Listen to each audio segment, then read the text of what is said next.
of debt, which takes ever more of the circulation and dedicates it to sustaining the escalating sum of debt at the expense of sustaining the industry that's obligated to do so. Instead, he goes into saying kid goes into business at a minimum of 12 times the cost, likely far more than that. But that company that he gets a contract for goes out of business 3 years later because, their costs keep going up and their market can no longer afford them, and the cost of the market, because the costs to the markets have been going up too. Now this kid might have had that contract, but he lost it. Now he goes out of business. He loses everything that he spent on all that equipment, because when you go into default, you just lose everything, which isn't right. I mean, if the banking system were even right, at least it'd give you your equity. It'd give you credit for, what you'd paid against whatever. The banking system is just wrong in every way that you can look at it. And this Freedom of Information Act inquiry that we have going on with the Bank of England is a perfect example of it. One of the top secretaries for, the Bank of England can't even answer, considers the question unintelligible so that he doesn't have to answer a basic question. What lawful consideration does the Bank of England give up in its, which justifies a debt to the debtor, from the debtor, in its purported creation of money? And they can't even answer the question. They can't? No. Why? Well, because they know full well that they don't give up any lawful consideration.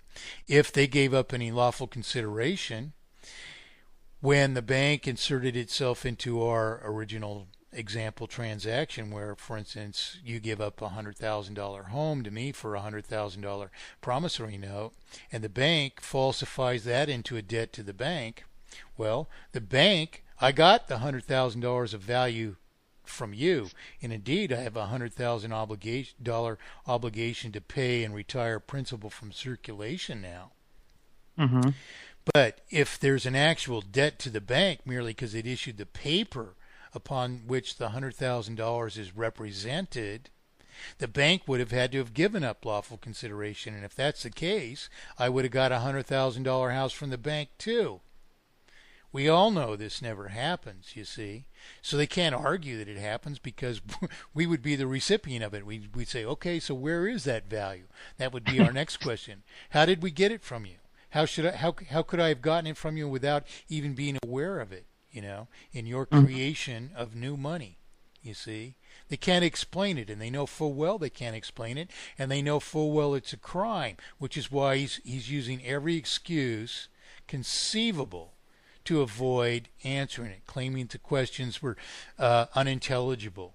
So that they weren't focused, So we fully explained how they were intelligible and they were focused, what the background of lawful consideration was. Then he refused to answer the question because it was too many words and it would cost the bank too much money to answer the question, while the question was a yes or no question. Does the bank or does the bank not give up lawful consideration in its creation of money? Simple yes or no will do. Yeah, and he claimed it was going to cost over £450 for the bank to answer that question because of the verbiage by which we explained it conclusively to him. I even provided the actual answers to the questions for him to just refute them, just dismiss them, one or the other. Yes or no? Is that the right answer? We've been at this for months with him, but their evasion is proof of willful commission of a crime. Because the only reason you resort to all this evasion is if you are the criminal. If you weren't a criminal, you would say, well, it sounds like that's a valid question that in truth invalidates the very purported principle of banking. It's a lie. I mean, I explained this to one person who was president of a bank about 15 years ago. 6 months later, he left the bank, never to be a banker again.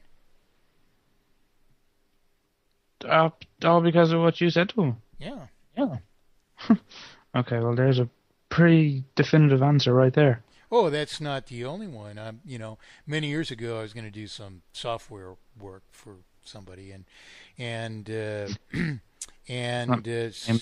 an extrinsic party put us together, and this party happened to be a woman, and she happened to be a high executive officer of one of these, major international banks, one of the highest executive officers, and the person that put us together had business relationships with this woman that they didn't want to jeopardize. So while they put us together because I was the one to do the job that was needed to be done, they instructed me, they laid the law down that I dare not mention mathematically perfected economy to this person. We're talking, this was, close to 30 years ago. Mhm. So we met and shook hands, and the woman was a pleasant woman, and no frills and no BS. And in her very introduction, she mentioned um, something to the effect that she guessed that I'd been informed that she was a major banker, and I indicated yes, but she mentioned some detail about it, which was like not a taunt, but but which begged reply, and I was meaning to honor the request of this person that put us together, and I just you know I made a casual response to it that I knew money inside and out, and that its only consequence was inevitable terminal failure. And her expression immediately piqued in great interest.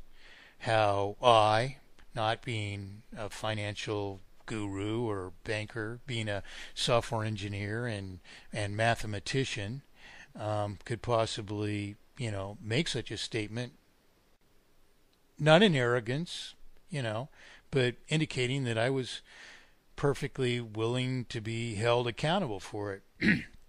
And so she asked me to explain, and so I explained this obfuscation of the currency, and as I began, to prove that the banks merely falsified uh, um, in debts to the banking system, to launder principal into their unlawful and unwarranted possession, to charge interest on the principal as if it represented risked property and property of the bank, both of which are untrue, and upon which falsification, they imposed interest, which further falsification impose this implicit obligation to maintain a vital circulation by perpetually borrowing interest and principal back into circulation as an ever escalating sum of debt until we suffer a terminal sum of debt, which not only can we no longer afford to service, but which destroys our creditworthiness to borrow further, in which circumstances, the natural pattern of failure of such a system would be a rapid deflation of the circulation and utter defeasance of all industry and commerce. And as soon as I finished explaining to all this, to her, her jaws just dropped. She says that she'd never heard anyone articulate it before, that they sort of understood what I was explaining, but no one had ever put it all together like that before her. And you know what she says to me? I mean, she practically fell in love with me with admiration, and she says, this is what everyone in the world needs to understand immediately. We're talking, mid 1980s, Mm. and we're talking major banking personnel. I've had many bankers admit this. In fact, I've had many economists admit this to me, and first challenge me, try and invalidate my work, in the most stupid manners, just for example, uh, an arrogant economist was apprised of my work by one of their dear friends and who knew me, and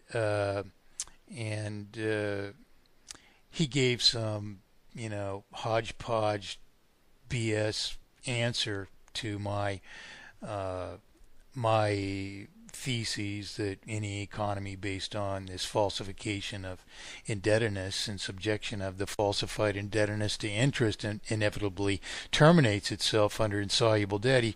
He shrugged his shoulders and said that doesn't happen, and he gave an unaccountable explanation of his answer when he was asked. So this person that knew the both of us, who I'm not really friends with, but I'm an occasional acquaintance, and rare occasions even. He asked this fellow if he would debate us, and there was like several hundred people that assembled for this debate. And I met the fellow for the first time. We shook hands before all these people, and so he says, "So what's this idea that you have?" And I explained. I quickly, in one sentence, blurted out this thesis of inevitable failure, and he says, "Ha!" He says, "I can disprove that with one word." He says. I said, "Really?" He says, "Yes." I said, "What's the word?" He says, "Profit." I literally fell on my back, dying laughing. I got up.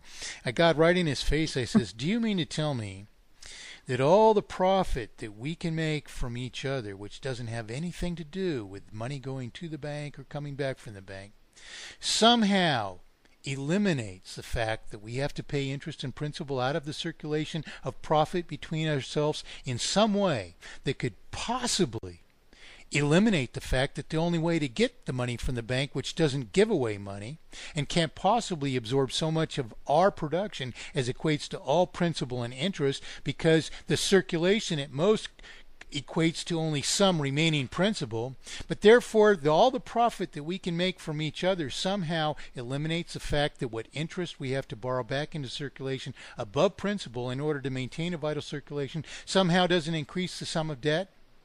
And he just stood there, and he got redder and redder and redder in the face, and finally someone in the audience started laughing, and about 4 or 5 other people started laughing like your friend did last night. And next thing, the whole place is laughing, and I was laughing too, because he was just standing there, and he turned around and walked away, and that was it.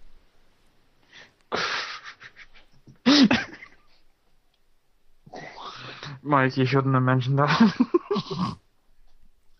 Well, these things happen all the time. I was, considered gifted at debate when I was a kid, and that is a total mischaracterization of my behavior. The thing was that I never engaged in argument, that is, rejection of an opposing proposition, unless I could prove I was right in the proposition that I proposed instead. You see? And the thing is, when you get your brain around all this, you can see that, it's absolutely incontestable. It's second grade math to understand that there's one and one only solution to inflation and deflation. It's second grade math to understand that there's only one and one only solution to inherent, irreversible, and therefore terminal multiplication of falsified indebtedness, no less, by interest. Eradicate interest. Anything else you do is just band-aids upon band-aids. It doesn't really solve the problem. When you eradicate interest, which is unjustifiable, which is why it's the only solution, is because it's unjustifiable. So you have to understand that this is an obfuscation of the currency. It's stupid.